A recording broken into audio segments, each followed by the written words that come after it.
Hello friends, welcome back to my channel. आज मैं आप लोगों के लिए एक बिल्कुल लेटेस्ट कोरियन ड्रामा लेकर आ गई हूँ जिसका नाम है माय डेमोन। एपिसोड 1 की स्टार्टिंग में हमें एक पास्ट का सीन दिखाया जाता है जिसमें कि हमारी हीरोइन भागते हुए जा रही थी किसी से डरकर, और पीछे ही हमारा हीरो आता है। जहाँ पर हीरोइन कह रही थी कि हमारे सामने दो तरीके के लोग रहते हैं, एक वो जो हमारा अच्छा चाहते हैं और एक दूसरे जो कि हमारा अच्छा नहीं चाहते, लेकिन हम उन दोनों को पहचानेंगे कैसे कि कौन हमें हानि पहुंचाना चाहता है और कौन हमारे लिए सही है। ये सीन यहीं कट होता है और हमें 200 साल पीछे ले जाया जाता है, जहाँ पर हम कुछ लोगों को देखते हैं जो भगवान से प्रे कर रहे थे कि उन्हें डेविल से बचा लो। तभी एक काले कपड़ों में आदमी अंदर आ जाता है, जिसके आते सार ही वहाँ की सारी लाइट्स ऑफ हो गई थी और वो एक पानी में हाथ डालता है और हम देखते हैं कि उस पानी में से अचानक से रोज के पेटल्स निकल जाते हैं और वो एक रोज में बदल गया था। तभी वहाँ के लोग समझ जाते हैं कि वो एक डेविल है, क्योंकि उनके आसपास खून के निशान दिखने लगे थे। और वहीं पर खड़ा हुआ पुजारी भी सबको चिल्लाते हुए कहता है कि ये डेविल है। फिर वो सभी छुप जाते हैं और हमें उस डेविल का हाथ दिखाया जाता है जिसके हाथ में एक क्रॉस मार्क लगा हुआ था और साथ में उसने गुलाब का फूल भी पकड़ा हुआ था। कुछ दूर जाकर वो एक बुक के ऊपर अपना उस गुलाब का फूल को रखता है और अपना फेस भी रिवील करता है। और यही है हमारे ड्रामा का मेन मेल लीड, जंग गू वॉन, जिसको हम गुवन कहने वाले हैं। इतना करने के बाद वो वापस जाने लगा ही था कि पीछे से एक छोटी सी बच्ची उसके फेस पर क्रॉस मार्क दे मारती है, जिसके कारण उसकी गाल से खून निकलने लगा था। तब जब डेविल उसकी तरफ देखता है तो पीछे से वही पुजारी आकर उस लड़की को सेव करने की कोशिश करता है कि तुम यहाँ से चले जाओ, लेकिन डेविल उसके पास जाकर उसे सिर्फ वो क्रॉस मार्क देता है और कुछ भी नहीं कहता। अब जैसे ही वो बाहर को जाने लगा था, वहाँ पर हमें कुछ आग दिखाई जाती है। फायर दिखने के बाद अचानक से सीन शिफ्ट हो जाता है और हम देखते हैं कि गुवन के तो कपड़े बदल चुके थे और वो खुद से ही बात करते हुए कहता है कि इंसान सिर्फ 3 चीजों से डरता है। पहला, खुद के अंदर के शैतान से। दूसरा, जो उसके आसपास रहते हैं और वो उन्हें बाहर से खा रहे हैं, उनसे। एंड लास्ट वन, जो कि सबसे खतरनाक है, वो है इविल स्पिरिट्स।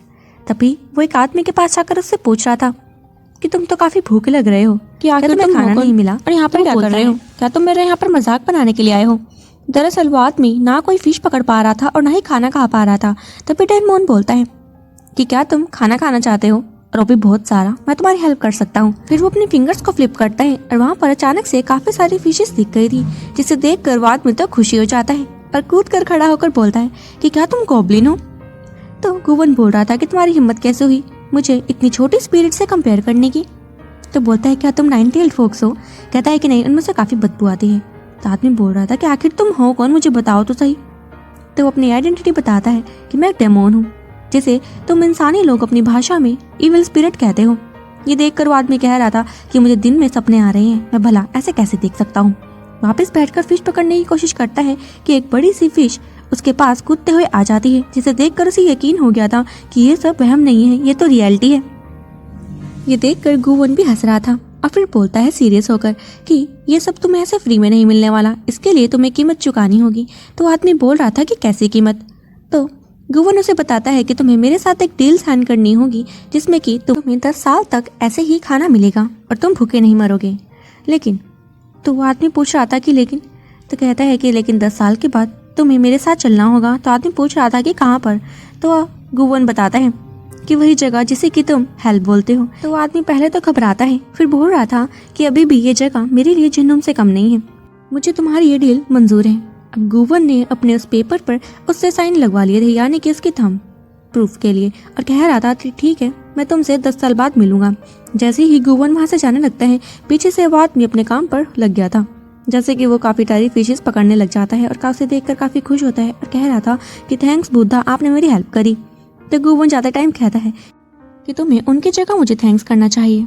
इतने में वो कॉन्ट्रैक्ट को जला देता है और यहीं से सीन शिफ्ट होता है प्रेजेंट टाइम पे, जहाँ पर अब 2023 का सीन दिखाया जा रहा था कि बेस्ट सीईओ अनाउंस होने वाला था। तभी वहाँ पर हमारी हीरोइन की भी एंट्री हो जाती है, जिसका नाम है दोही। दोही एक जगह पर जाकर खड़ी हुई ही थी कि उसके पास एक आदमी आकर उसे वेटर समझ लेता है और कह रहा था कि तुम मुझे एक ड्रिंक सर्व तो करना। लेकिन जैसे ही वो दोही को देखता है तो खुश हो जाता है कि तुम तो काफी दिखने में सुंदर हो, तुम मेरा कार्ड ले लो, अगर तुम्हें कोई भी काम होगा तो तुम मुझे कॉल लगा सकती हो, क्योंकि मैं नहीं चाहता कि तुम अपनी ब्यूटी को यहाँ पर वेस्ट करो। फिर दोही भी उसको रिप्लाई में कहती है कि तुम्हारा ये कार्ड मैं अपनी सेक्रेटरी को दे दूंगी, क्योंकि मुझे भी अच्छा नहीं लगेगा कि तुम इतनी टेंशन लोगे और तुम्हारे बाल झड़ जाएंगे। ये बात उसको काफी अजीब लगती है और दोही अब यहाँ से जैकेट उतार कर स्टेज की तरफ जा रही थी, क्योंकि इस साल की बेस्ट CEO और कोई नहीं तो ही थी। फिर जो आदमी वहाँ पर खड़ा हुआ था उसके पास एक और आदमी आता है और कह रहा था कि तू तो काफी लकी है यार, तुझे मेरा एक ग्रुप ऑफ प्रिंसेस से मिलने का मौका मिला। तो बोलता है कि प्रिंसेस, तो कह रहा था कि हाँ, उसे तो इंस्टाग्राम सेंसेशन माना जाता है। यहाँ पर अनाउंसमेंट होती है रोही की कंपनी को लगातार 2 साल से ये अवार्ड मिल रहा था क्योंकि उसकी कंपनी हाईएस्ट रैंक कर रही थी। उसकी कंपनी का नाम है मिराई F&B। अगले सीन में भी हम दोही को ही देखते हैं जो अपने एक प्रोडक्ट को लेकर एक आर्टिकल पढ़ रही थी जिसमें कि उसके प्रोडक्ट के बारे में गलत चीज लिखी थी। उसे देखकर वो अपनी सेक्रेटरी से कहती है कि ये किसका काम है। तो वो कह रही थी कि मैं इसकी तह तक जाने की पूरी कोशिश करूंगी। फिर वो बाहर की तरफ जाने ही वाले थे कि दोही बोलती है कि मुझे पहले ऑफिस में जाकर इस चीज़ को सही करना होगा, लेकिन उसकी सेक्रेटरी बोल रही थी कि आपको चेयरमैन की बात माननी ही होगी, आप उन्हें इग्नोर नहीं कर सकती। तभी हम देखते हैं कि उसे चेयरमैन की कॉल आ गई थी जिसका नाम है अलमाइटी चू, और वो उसे कह रही थी कि तुम डेट के लिए निकल गई हो। तो ये बोलती है कि मुझे पहले काम पर जाना होगा। तो जू भी अपने ट्रीटमेंट को रोकती है और कह रही थी कि अगर तुम्हें डेट पर नहीं जाना तो मैं भी ट्रीटमेंट नहीं करवाऊंगी। मैं अच्छे से जानती हूँ कि तुम्हें डेट नहीं पसंद और तुम भी जानती हो कि मुझे ट्रीटमेंट नहीं पसंद, तो देख लो तुम क्या चाहती हो। तो ही मान जाती है कि ठीक है, मैं डेट पर जाने के लिए तैयार हूँ, लेकिन आप अपना ट्रीटमेंट अच्छे से करवा लेना। अब सेक्रेटरी भी कह रही थी कि आपको बस 30 मिनट ही तो बैठना है, आप एक क्यूट सी डॉल की तरह बिहेव करना। वहीं अगले सीन में हम गुवन को देखते हैं जो एक जगह पर आया हुआ था और वहाँ पर उसने काफ़ी सारी वॉचेस लगाई हुई थी। दरअसल ये वॉच नहीं है, ये तो उन लोगों की टाइम लिमिट है। जैसे ही वो टाइम लिमिट खत्म होती है, गुवन उनके पास जाकर उनकी लाइफ को उनसे छीन लेता है। तभी अगले सीन में हमें एक आदमी को दिखाया जाता है, लगता है अब उसी का नंबर है मरने का। वहीं उसके पास उसका आदमी आकर एक कॉन्ट्रैक्ट दिखा रहा था और कह रहा था कि हमें उस आदमी से बात करनी होगी क्योंकि वो हमारे कॉन्ट्रैक्ट को साइन नहीं कर रहा है। तो आदमी बोलता है कि ठीक है, मैं इसके बारे में बाद में सोचूंगा। वो अपने आदमी को बाहर भेज देता है और अपने आप आराम फरमा रहा था। तभी उसका आदमी बाहर जाकर आराम से बैठ जाता है फैलकर, और उसके बहुत सारे बॉडीगार्ड्स भी वहीं पर बैठे हुए थे। वही अंदर की तरफ फिर से दिखाया जाता है जहाँ पर टाइम लैब काम नहीं कर रहा था और वो आदमी उसे बार बार छेड़ रहा था कि इसे क्या हो गया, क्या ये फिक्स हो गया है। तभी वहाँ पर हमारा हीरो गुवन पहुंच जाता है जिसे देखकर उस आदमी की तो टाइम फिक्स हो गई थी। कहता है कि तुम यहाँ पर कैसे, क्या मेरा टाइम पूरा हो गया। गुवन उसे कॉन्ट्रैक्ट दिखाते हुए कहता है कि तुम्हारा टाइम खत्म हो चुका है। तो आदमी गुवन से कहता है कि मैं तुम्हारे साथ दोबारा कॉन्ट्रैक्ट करना चाहता हूँ, प्लीज इसे बढ़ा दो, मैं अभी नहीं मरना चाहता, अगर तुम चाहो तो मैं अपने बदले तुम्हें बहुत लोगों की जान दे सकता हूँ। तो गुवन कहता है कि मैं अपनी जॉब के लिए काफ़ी फेयर हूँ, मैं इसमें बिल्कुल भी धोखाधड़ी नहीं करने वाला, तुम्हें मेरे साथ चलना ही होगा। लेकिन वो आदमी तो अपनी पे आ गया था, वो तो गुवन पर हमला करता है, उसे काफ़ी सारी चीज़ें फेंक कर मारता है, लेकिन गुवन भी गुवन था। अरे वो डेमोन है भाई, तू उसका क्या करेगा। गुवन कहता है कि तुम इंसानों का यही काम है, मौत सामने देखकर अपने आप को बचाने की कोशिश करते हो जबकि तुम जानते हो कि तुम मौत को नहीं टाल सकते। अब आदमी भागकर गुवन की तरफ जाता है, लेकिन गुवन तो एक तरफ से ट्रांसपेरेंट सा हो गया था और वो आदमी गुवन के बीच से निकलकर दूर गिर जाता है। गिरने की आवाज सुनकर बाहर वाले आदमी भी शौक थे कि अंदर क्या हो रहा है। जैसे ही वो अंदर को देखते हैं, वो अपने बॉस को नीचे गिरा हुआ पाते हैं और कह रहे थे कि बॉस तो काफी आराम फरमा रहे हैं। अंदर की तरफ दिखाया जाता है जहाँ पर वो आदमी अभी भी गुवन से कह रहा था कि तुम मुझे मारकर ही मानोगे। गुवन कहता है कि तुम्हारी मौत हार्ट अटैक से होने वाली है, और इतने में वो मर भी जाता है। गुवन का ये कॉन्ट्रैक्ट तो पूरा हो चुका था, अब गुवन का काम तो खत्म हो गया था। वो अपने अड्डे पर आ जाता है जहाँ पर हमें उस आदमी की वॉच जलते हुए दिखाई नजर आ रही थी क्योंकि उस आदमी की टाइम लिमिट तो अब खत्म थी। वहीं दूसरी तरफ हम दोही को देखते हैं जो अपनी ब्लाइंड डेट पर पहुंच जाती है, लेकिन तभी रेस्टोरेंट का मैनेजर आकर उसे बताता है कि किसी ने पूरा रेस्टोरेंट ही बुक कर लिया है। तो दोही खुद से ही बोलती है कि अलमाइटी चू को बताने की क्या जरूरत थी कि आज मेरा बर्थडे है। फिर वो रेस्टोरेंट ऑनर से कहती है कि मैं उन्हीं की गेस्ट हूँ। तो अब ऑनर उस आदमी के पास उसे ले जाता है और हम देखते हैं कि वहाँ और कोई नहीं, गुवन ही बैठा हुआ था। पहले तो दोही की नज़र गुवन पर नहीं जाती और वह कह रही थी कि मैं सिर्फ अपनी जॉब से प्यार करती हूँ और उसी के साथ शादी करूंगी, मैं तुम लड़कों में बिल्कुल भी इंटरेस्टेड नहीं हूँ। लेकिन जैसे ही इसकी नज़र गुवन पर जाती है, उसका रिएक्शन कुछ ऐसा था, उसकी बोलती तो बंद हो चुकी थी। और गुवन कहता है कि तुम चाहे अपने जॉब से प्यार करो, उससे शादी करो या अपने पिलो से प्यार करो, ये मेरी टेंशन नहीं है। अब उसकी ऐसी बातें सुनकर दोही को गुस्सा आता है और वह कहती है क्या तुम मेरे साथ स्कूल में पढ़ते थे या फिर मेरे एक्स थे। तो गुवन बोल रहा था कि मुझे नहीं लगता। तो बोलती है कि फिर तुम ऐसे कैसे बात कर रहे हो बदतमीजी से मेरे साथ। वो उठकर जाने लगी थी कि तभी मैसेज आ जाता है जू का, जो पूछ रही थी कि सब कुछ सही है। अब वो उनकी बात नहीं टाल सकती थी, इसीलिए 30 मिनट्स का टाइमर ऑन करके वो वापस बैठ जाती है, जिसे देखकर गुवन कह रहा था कि मैं यहाँ पर शांति से खाना खाने के लिए बैठा। तो ही बोलती है कि मैं बिल्कुल एक मिरर की तरह हूँ, जो मेरे साथ जैसी बात करेगा मैं रिफ्लेक्शन में सेम वही बात करूंगी। तुम मेरे साथ जैसे रूड बिहेव कर रहे हो मैं भी सेम कर रही हूँ। एक आदमी पर शिफ्ट करते हैं जो दूसरे रेस्टोरेंट पर बैठा हुआ था और खाना ऑर्डर करता है। वो दोही की प्रोफाइल भी चेक कर रहा था, यानी कि जिस आदमी के साथ दोही डेट पर जाने वाली थी वो यही था। सीन वापस से दोही और गुवन पर शिफ्ट करते हैं। अब वो खाना खा रहे थे। दोही गुवन को देखकर कहती है कि ये कितना चाइल्डिश है, खाना कैसे खा रहा है।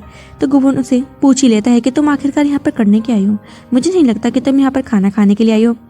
तो दोही उसे अपना कार्ड देती है और उसका कार्ड मांग रही थी, तो गुवन भी अपना कार्ड उसे दे देता है। कार्ड देकर दोही कह रही थी कि नाम तुम पर सूट नहीं कर रहा है, और साथ में उसकी फाउंडेशन का नाम पढ़ती है जो था सुनवॉल फाउंडेशन। कह रही थी कि इससे मुझे कुछ याद आ रहा है। तो वो बताता है कि तुमने इसके बारे में नहीं सुना, मेरी फाउंडेशन ट्रेडिशनल आर्टिस्ट को सपोर्ट करती है जैसे कि डांसर्स और सिंगर्स। तो दोही बोलती है हंसते हुए कि ट्रेडिशनल, अरे बहुत हुआ, तुम नहीं जानते कि मेरी कंपनी किस चीज़ पर काम करती है। तो कहता है कि नहीं। तो दोही बोल रही थी कि तुमने मेरे बारे में कुछ भी सर्च करने की कोशिश नहीं करी और तुम तो डेट पर आ गए। तो गुवन बोल रहा था कि डेट, कैसी डेट, क्या गॉड ने तुम्हें मेरे लिए चुना है। तो दोही हंसते हुए कहती है कि ये अलमाइटी जू को गॉड बता रहे हैं, बताओ। तो यहाँ पर वो पूछता है कि अलमाइटी जू ये कौन है। तो बता देती है कि यही तो है जो हमें मिलवाना चाह रही थी। यहाँ पर गुवन सारी कहानी समझ चुका था और कहता है कि तुम पहले इंसान होगी जिसने कि मुझे इतना नर्वस कर दिया। तो दोही बोलती है कि चलो हम दोनों में से किसी ने तो एंजॉय किया, फिलहाल मेरा टाइम खत्म हुआ और मैं और ज्यादा सिंड्रेला नहीं बन सकती। इतना कहकर वो वहाँ से जाने लगी थी कि तब उस गुंडे के आदमी उसी सेम रेस्टोरेंट में पहुंच गए थे गुवन से मिलने के लिए, और केक को धक्का दे देते हैं जिसके कारण वो केक उठता हुआ दोही के पास ही जा रहा था। दोही तो घबरा जाती है, लेकिन तभी हमारा हीरो दोही को अपनी तरफ खींचता है उसकी कमर से और केक को भी होल्ड कर लेता है। अब दोही भी गुवन की तरफ देखने लग जाती है और वो दोनों ही एक दूसरे को देखते हुए काफी क्यूट लग रहे थे। और लेकिन तभी दोही गुवन को धक्का देकर यहाँ से वॉशरूम की तरफ चली जाती है। अब गुवन ने तो दोही को इसलिए बचाया था ताकि वो अपने केक को भी बचा सके, क्योंकि वो उसका फेवरेट केक जो था। वहीं दोही बाथरूम में जाकर ब्लश कर रही थी और खुद से कहती है कि मेरी खूबसूरती ने उसे अट्रैक्ट कर लिया। फिर चेक करती है कि उसकी ड्रेस पर भी केक गिर गया है, उसे साफ करना होगा।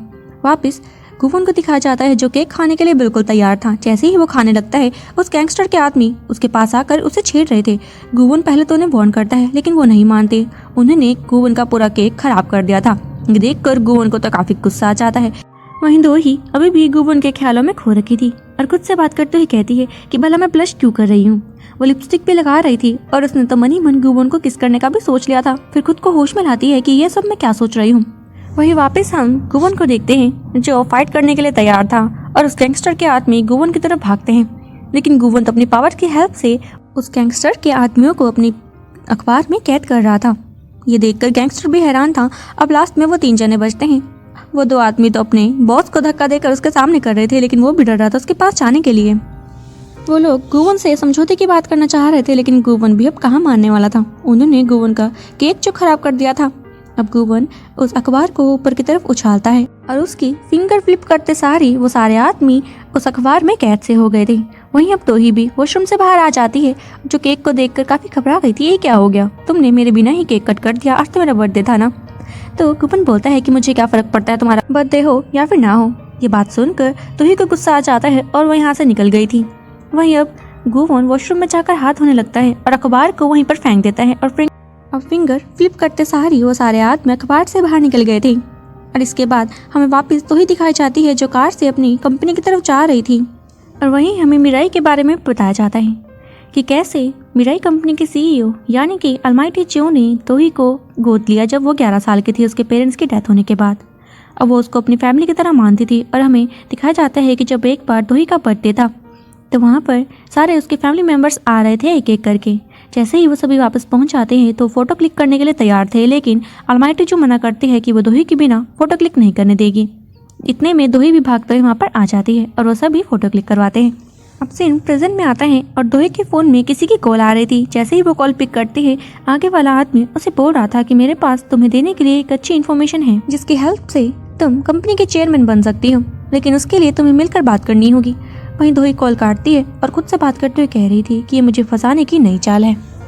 वहीं उसके फोन में अलमाइटी चू का मैसेज भी आ रखा था कि अब हम हेवन में मिलेंगे। ये बात सुनकर वो काफी ज्यादा घबरा जाती है और हॉस्पिटल भी पहुंची थी। अलमाइटी चू को देखकर वो काफी इमोशनल हो गई थी क्योंकि उसे लग रहा था कि वो उसे छोड़कर चली गई है और वो हाथ पकड़कर काफी तेज रोने लग जाती है। तभी अलमाइटी चू उठ जाती है अब ये देखकर दोही को तो गुस्सा आ जाता है कि ये भी कोई मजाक करने की चीज़ थी। वो गुस्से में यहाँ से जाने ही लगी थी कि पीछे से अलमाइटी जो उसे बर्थडे विश करती है और साथ में केक भी लाई हुई थी और उसे कट करने के लिए भी कह रही थी। फिर वो उसकी डेट के बारे में उससे पूछती है तो दोही बता रही थी कि मेरी डेट तो बहुत ही गंदी गई, वो काफ़ी ज़्यादा रूड था। तो अलमाइटी चुप बोलती है कि तुम्हें कुछ तो कॉम्प्रोमाइज़ करना ही होगा ना। फिर उसने उसको उस फोटो भी दिखाई थी इस लड़के की जिसे देखकर दोही का चेहरा देखने वाला था। वो तो कहती है कि क्या ये वो लड़का था जो मेरे साथ ब्लाइंड डेट पर गया था, लेकिन मैं तो किसी और से मिलकर आ रही हूँ। तभी दोही की सेक्रेटरी अंदर आकर बताती है कि हमें गलती से किसी ने गलत रेस्टोरेंट का नाम बता दिया। ये देखकर दोही तो काफ़ी एम्बेरस फील कर रही थी कि उसने ये क्या कर दिया। वहीं हम गुवन को देखते हैं जो एक पेंटिंग को देखकर काफ़ी गहरी सोच में डूबा हुआ था। तभी सीन शिफ्ट हो जाता है और हम कुछ डांसर्स को भी देख पा रहे थे। वहाँ पर वो काफ़ी अच्छा डांस कर रहे थे और उसी रूम में गुवन भी आ जाता है। दरअसल वो रूम नहीं था, वो एक हॉल था। वहाँ पर उसका सेक्रेटरी बुक्योन भी बैठा हुआ था। बुक्योन गुवन से पूछता है कि आपका दिन कैसा रहा। तो वो कहता है कि मेरा दिन बेकार था, मैं अपनी डील साइन करने के बाद अपना फेवरेट केक भी नहीं खा पाया। तभी गुवन को यहाँ पर दोही की सेक्रेटरी की कॉल आ रही थी और वो कॉल पर उससे पूछने लगती है, लेकिन गुवन तो यहाँ पर काफ़ी रूडली बिहेव कर रहा था और वो कॉल भी काट देता है, वो बात ही नहीं सुनता। दोही से कह रही थी कि तुम्हें उससे मिलकर ही बात करनी होगी, फिलहाल तुम केक कट करो। जैसे ही वो केक कट करती है वहाँ पर अलमाइटी जो उसके लिए 2 रिंग्स लाई हुई थी और कह रही थी केक तो तुम्हारे लिए है और एक तुम्हारे सोलमेट के लिए। वहीं फिर हमें गुवन को दिखाया जाता है जो अपने सेक्रेटरी यानी कि बुक्योंग से बात कर रहा था। तो बुक्योंग पूछता है कि फिर आप आज गए कहाँ थे। तो बता देता है कि मैं तो डेट पर था। ये बात पीछे खड़ी हुई वो लड़की सुन लेती है और कहने लगती है कि क्या तुम किसके साथ डेट पर गए थे। उस लड़की का नाम गायोन है और दरअसल ये बात वो इसलिए कह रही थी क्योंकि वो गुवन को काफ़ी पसंद जो करती है। हमें फिर से वही आदमी दिखाया जाता है जो कि अभी दोही से थोड़ी देर पहले बात कर रहा था फ़ोन पर। उस आदमी के पास एक और आदमी आया था जिसके गले पर अजीब सा निशान था खून का और वो उस आदमी को जान से मार देता है। फिर से गुयन को देखते हैं जो अपनी पावर की हेल्प से एक बर्ड को पेंटिंग से बाहर निकाल लेता है और उसके साथ खेल रहा था और साथ के साथ साइन भी कर रहा था। वहीं पर फिर बुक्योन आ जाता है जिससे बातचीत कर ही रहा था कि पीछे से गायोन भी पहुंच गई थी उसके कैबिन में और गुस्से में पूछती है कि तुम किस लड़की के साथ डेट पर गए थे। अब गुयन तो यहाँ पर उसका कोई जवाब नहीं देता, लेकिन बुक्योन उससे बहसने लग जाता है। उन दोनों की बहसबाजी देखकर गुयन परेशान हो गया था और वो कैबिन से बाहर चला जाता है। वहीं सीन शिफ्ट करते हैं दोही की तरफ। दोही एक बीच पर आई हुई थी और वहाँ पर अपने पास्ट के सीन को याद करने लगती है कि कैसे वो अपने पेरेंट्स के साथ उसी बीच पर आया करती थी और काफ़ी इंजॉय भी किया करती थी। उसी बीच पर बैठकर वो काफ़ी ज़्यादा ड्रिंक करने लग जाती है और ऐसे ही रात भी हो गई थी। रात को हम गुयन को देखते हैं जो अपने डेमन रूप में आ चुका था और अपने आप से ही बात करने लग जाता है। वहीं सीन शिफ्ट करते हैं दोही पर। दोही दिन से उसी बीच पर थी और अब रात भी हो चुकी थी। उसने दरअसल वहाँ पर काफ़ी ड्रिंक कर ली थी और उसे उठा भी नहीं चाह रहा था। तभी टैक्सी ड्राइवर वहाँ पर आकर उसे अपने साथ जाने के लिए कहता है तो दोही भी अब टैक्सी में बैठ जाती है, लेकिन अपने फ़ोन में जैसे ही वो चेक करने लगती है कि टैक्सी ड्राइवर तो उसके पास आया ही नहीं, यानी कि टैक्सी तो उसके पास थी ही नहीं। तो अब वो किसके साथ जा रही है और हमें वो आदमी दिखाया जाता है जो गाड़ी चला रहा था। उसके गले में सेम वैसा ही निशान था जैसा कि अभी थोड़ी देर पहले एक आदमी के गले पर हमने देखा था। अब जिस रोड से वो जा रहे थे वहाँ पर एक वाइट कलर की टैक्सी ऑलरेडी मौजूद थी। जैसे ही हमें उस टैक्सी के अंदर का नज़ारा दिखाया जाता है तो हमें पता लगता है कि उस टैक्सी का ड्राइवर तो मर चुका था और यही वो टैक्सी है जो दोही को ले जाने के लिए आ रही थी। वही हम दोही को वापस टैक्सी में देखते हैं जो उस ड्राइवर से पूछ रही थी कि तुम कौन हो और तुम्हें किसने भेजा है। अब वो आदमी भी समझ गया था कि दोही को उसके बारे में पता लग गया है, इसीलिए अब वो दोही को बेहोश करने की ट्राई करता है। अब दोही भी ऐसी एक्टिंग कर रही थी जैसे कि वो बेहोश हो गई, लेकिन वो बेहोश नहीं थी। वो तो वहाँ से भागने की कोशिश करती है। सीन वापस से गुवन पर शिफ्ट करते हैं। गुवन अपने नेक्स्ट शिकार के लिए तैयार था और कह रहा था कि मुझे इस बार कोई ऐसा चाहिए जो काफ़ी अकेला हो और डील साइन करने से पहले बिल्कुल भी हेजिटेट ना करें। और उसे एक तरह से भनक सी लगती है कि मुझे शायद वो शिकार मिल चुका है। और अगले ही सीन में हम गुवन को दोही के बिल्कुल सामने देखते हैं और यह वही सीन था जो हमने इस एपिसोड के स्टार्टिंग में भी देखा था। दोही यहाँ पर उसे देखकर बोल रही थी कि अब मैं किस पर विश्वास करूँ, कौन मेरे लिए सही है और कौन गलत। हमारे दुनिया में 2 तरीके के लोग रहते हैं। लेकिन दोही ने यहाँ पर विश्वास किया था गुवन पर और वो गुवन के पीछे जाकर छुप जाती है। गुवन तो उससे कह रहा था कि मैं तुम्हारी हेल्प सिर्फ एक चीज़ पर करूँगा, तुम्हें मेरे साथ डील साइन करनी होगी। यहाँ पर दोही चिल्लाते हुए कहती है कि ये कोई डील करने का टाइम है, लेकिन वो पहले ही काफ़ी घबराई हुई थी, इसलिए बिना सोचे समझे उसकी डील को एक्सेप्ट कर लेती है और कह रही थी कि हम बाद में इसके बारे में बात करेंगे, फिलहाल मेरी मदद करो। अब गुवन भी मान जाता है और दोही को अपने पीछे खड़ा कर लेता है। अब गुवन उस आदमी से लड़ने के लिए आगे बढ़ा ही था कि दोही मौका देखकर गाड़ी की तरफ भागने लगती है। वो गाड़ी में बैठ गई थी और गाड़ी को वहाँ से चलाकर भाग ही रही थी कि पीछे से गुवन उस आदमी को उछाल कर उस गाड़ी के शीशे के आगे फेंक देता है। ये देखकर दोही तो और भी ज़्यादा घबरा जाती है और पीछे जाकर छुप गई थी। अब गोवन उसके पास गया था, उसके तरफ हाथ बढ़ाता है और दोही ने भी उसका हाथ पकड़ लिया था बिना डरे। तभी वो आदमी हम देखते हैं कि गाड़ी चलाकर उन्हीं के पास आ रहा था उन्हें मारने के लिए। अब गोवन अपनी फिंगर्स को फ्लिप करता है लेकिन देखता है कि उसका मैजिक तो अब काम ही नहीं कर रहा है।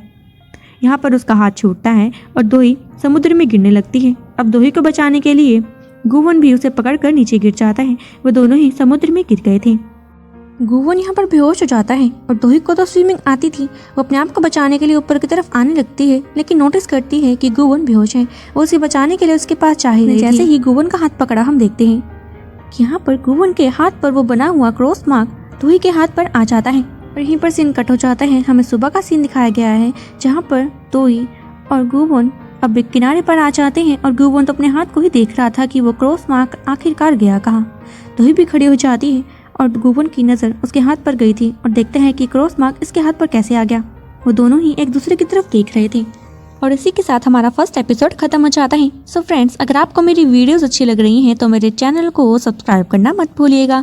मिलते हैं इस ड्रामा के नेक्स्ट एपिसोड के साथ। Till then take a good bye.